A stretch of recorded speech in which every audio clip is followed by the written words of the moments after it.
Selamat pagi, siang, dan malam semuanya. Saya Regisha Marsolina Manalu dengan NIM 31S23029. Pada kesempatan ini, saya akan menjelaskan tentang aliran laminar pada circular tube. Fokus pembahasan ini terletak pada bagaimana profil distribusi kecepatan fluida terbentuk dan bagaimana profil tersebut diturunkan secara matematis menggunakan neraca momentum. Circular tube adalah pipa dengan penampang berbentuk lingkaran eh, yang dimana fluida mengalir di dalam pipa sepanjang sumbu pipa. Pada analisis ini, yang ingin diketahui bukan hanya kecepatan aliran secara keseluruhan, tetapi bagaimana kecepatan fluida dapat terdistribusi di dalam penampang pipa.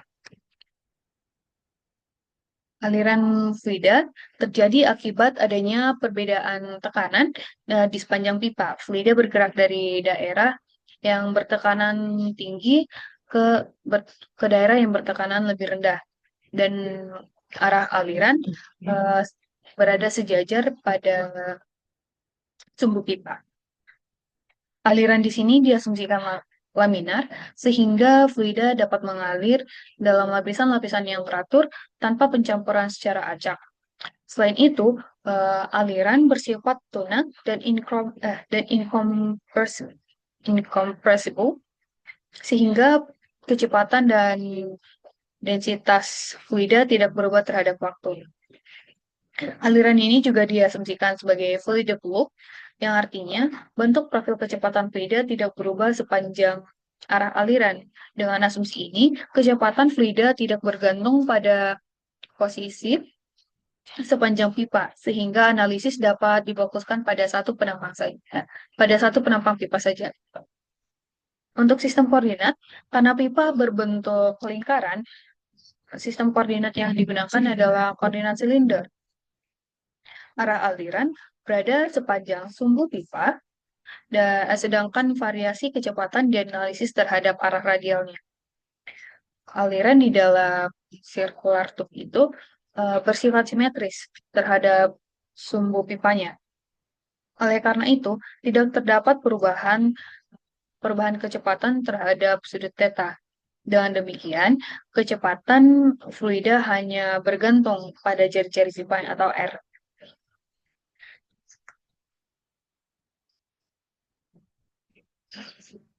Untuk menentukan profil distribusi kecepatan pada pada circular tube, kita akan menentukan terlebih dahulu bagaimana sistem atau koordinatnya seperti balok, silinder, ataupun bola.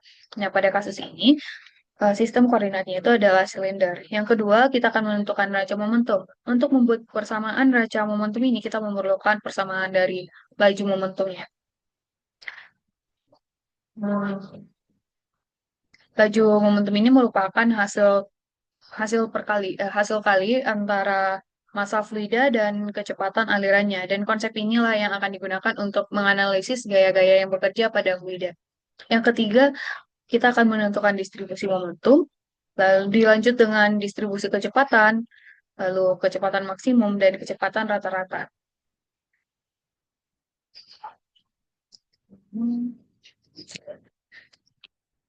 Untuk laju momentum, 2IR di sini merupakan rumus dari keliling lingkaran.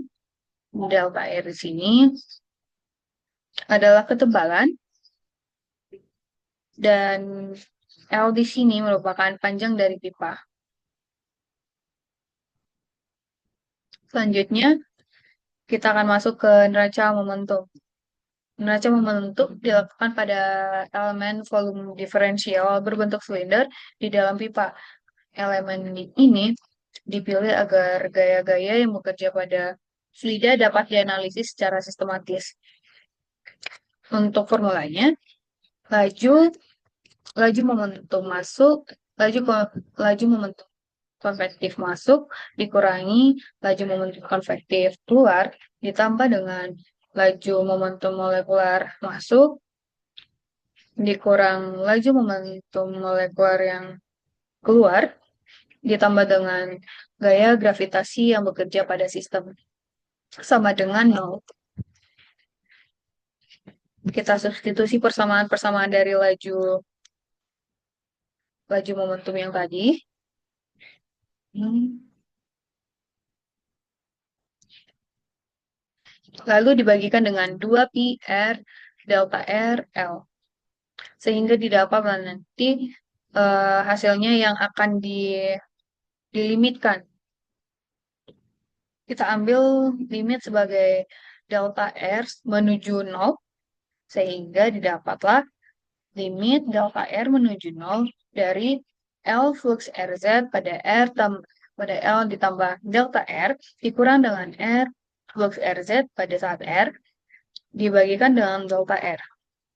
Sama dengan flux ZZ pada saat Z sama dengan 0 dikurang flux ZZ pada saat Z sama dengan L per L. Ditambah dengan rho dikali G dikalikan dengan R. Didapatlah nanti persamaan diferensialnya.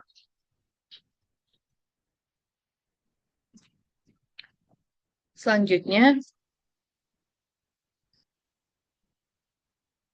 tuh dari neraca momentum ini yang tadi kita akan mengevaluasi flux momentum yang flux momentum dari flux RZ dan flux ZZ. Flux RZ sama dengan rho PR VZ ditambah dengan tau RZ.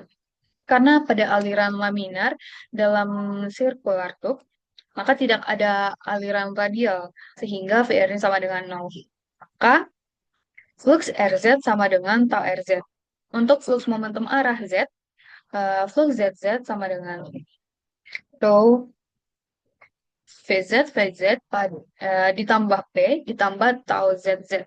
Pada aliran steady state dan fully developed, profil kecepatan tidak berubah terhadap Z, tegangan normal tidak berubah terhadap Z, sehingga perubahan flux ZZ sepanjang Z hanya disebabkan oleh adanya perbedaan tekanan.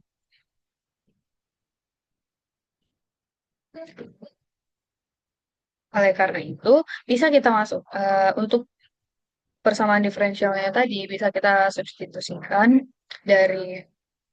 bisa kita substitusikan seperti flux ZZ dari pada saat Z sama dengan 0 kita gantikan dengan rho VZ ditambah P0 ditambah tau ZZ pada saat Z sama dengan 0. Kenapa di sini P0? Karena di sini berada pada saat Z sama dengan 0. Berlaku juga hal yang sama untuk PL. Karena di sini Z sama dengan L.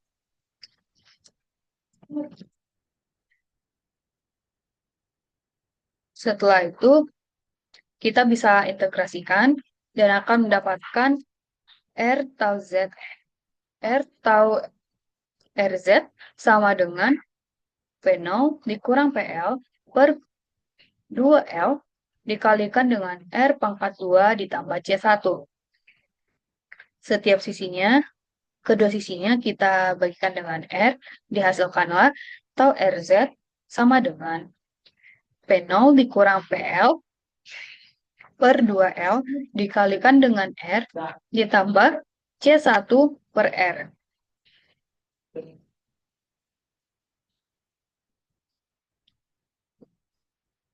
Dengan menggunakan kondisi batas di pusat pipa, yaitu limit R menuju 0 dari tau RZ sama dengan 0, agar hasil tetap hingga dan singular, maka konstanta integrasi C1 itu sama dengan 0. Sehingga didapatlah nanti tau RZ sama dengan P0 dikurang PL per 2L dikalikan dengan R. Inilah yang menjadi distribusi momentumnya.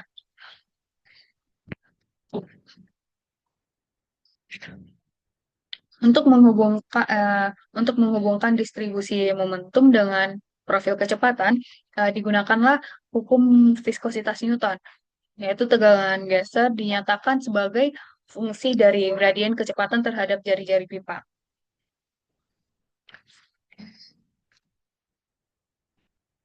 Di sini untuk hukum viskositas Newton, tau Rz sama dengan min mu dVz per dr.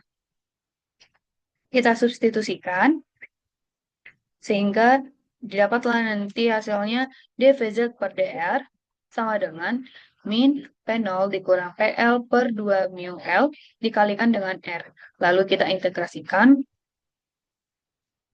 menjadi integral dari dVz per dr sama dengan integral dari min P0 dikurang PL per 2 mu L dikalikan dengan R. Sehingga didapat PZ sama dengan min P0 dikurang PL per 4 mu L dikalikan dengan R kuadrat ditambah dengan C2.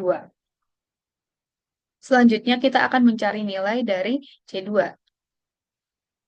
VZ di sini sama dengan 0 dan R kecil sama dengan R besar.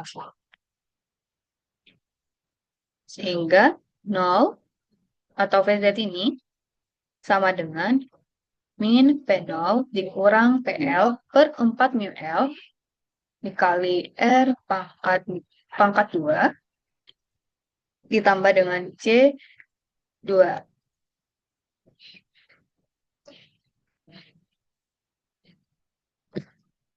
Setelah itu akan kita dapatkan nilai dari C2, yaitu P0 dikurang PL per 4 mu L dikali dengan R kuadrat. Selanjutnya bisa kita substitusikan hasil yang sudah kita dapatkan tadi. Maka akan terbentuk PZ sama dengan min P0 dikurang PL per 4 mu L dikali dengan R kuadrat ditambah P0 dikurang PL per 4 mu L dikali dengan R kuadrat.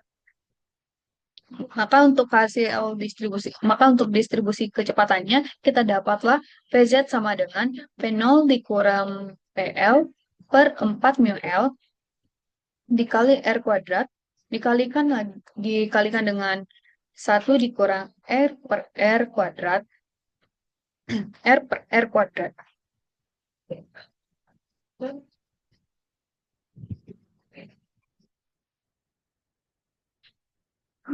Untuk kecepatan maksimum terjadi saat R sama dengan 0. Jadi R pada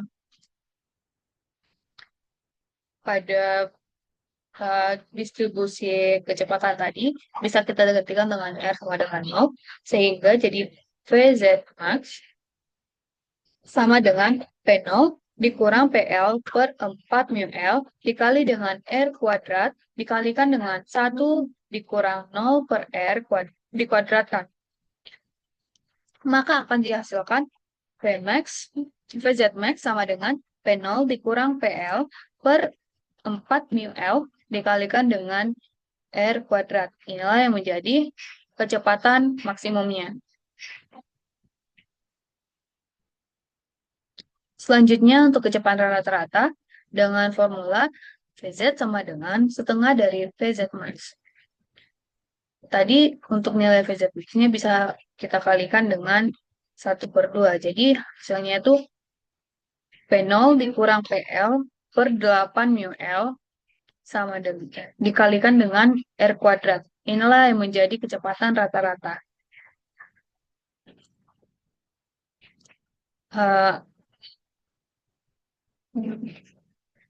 Sebagai kesimpulan, profil distribusi kecepatan aliran laminar dalam circular tube diperoleh melalui penurunan matematis menggunakan neraca momentum. Profil ini bukan hasil asumsi, melainkan tetapi merupakan akibat langsung dari gaya-gaya yang bekerja pada fluida di dalam pipa. Sekian yang bisa saya sampaikan. Bila ada kesalahan, mohon dimaafkan. Terima kasih.